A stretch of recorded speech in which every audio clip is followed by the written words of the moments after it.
10 years ago tomorrow, my son turned 6 months old. And I remember it being such a turning point, even though I don't really kind of buy into these milestones and like these people who said that their children were sleeping through the night at 3 weeks. That was not our experience.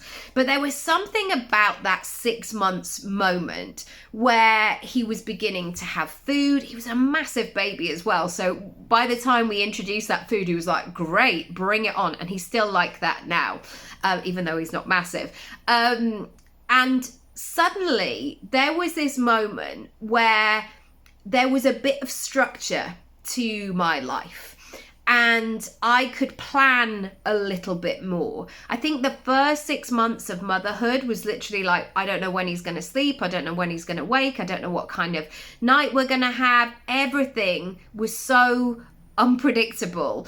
And we were just literally like finding our feet, literally in the dark. And every day was like, what is today? What is tonight going to bring? Who knows? But that 6 month mark really changed the way that I could work and parent.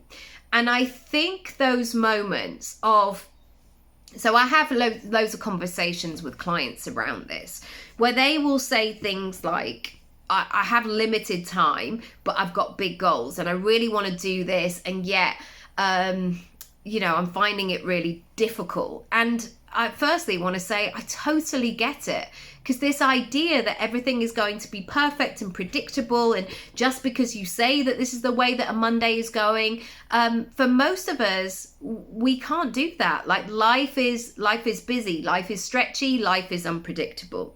However, what I want you to notice are firstly, how impactful those little pockets, those little windows of opportunity are.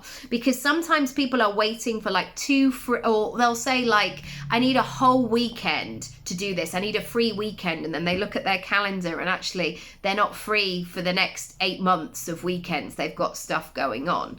And so instead of waiting for that perfect time, I want you to look at those pockets of predictable moments, or not even predictable, even looking at your calendar for today and going, right, what have I got?